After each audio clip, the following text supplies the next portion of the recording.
So have you ever bought a natural fibered garment, something made out of cotton or wool, thinking it would be more environmentally friendly than a plastic fiber garment such as polyester or nylon? I'm going to leave you with that and hopefully make you think twice about that in the future. So it shouldn't be news to you that big bits of plastic cause harm. We know that plastic is ingested by animals and that it can entangle them, causing all sorts of harm.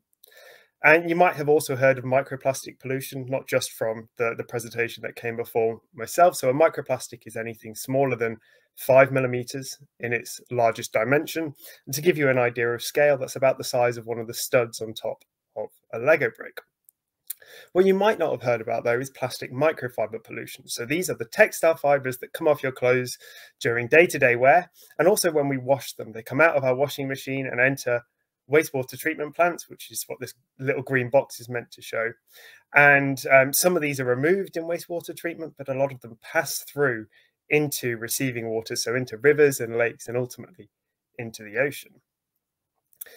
Now, what recent research has found is that the majority of these textile fibers that we find in the environment are not actually made from plastics. They're made from things like cotton and wool, particularly cotton.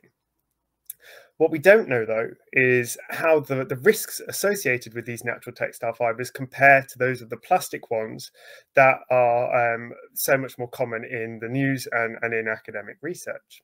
And so what my AXA Research Fund Fellowship is going to do is look at how natural textile fibers, things like cotton and wool, move through the environment and how they interact with different chemical pollutants that we know are in aquatic environments, including those things like forever chemicals that were mentioned in our first talk, and then compare these interactions and these mechanisms of movement to the plastic fibers that we are all rightly worried about, to see if these natural textile fibers are something that we should also be concerned with.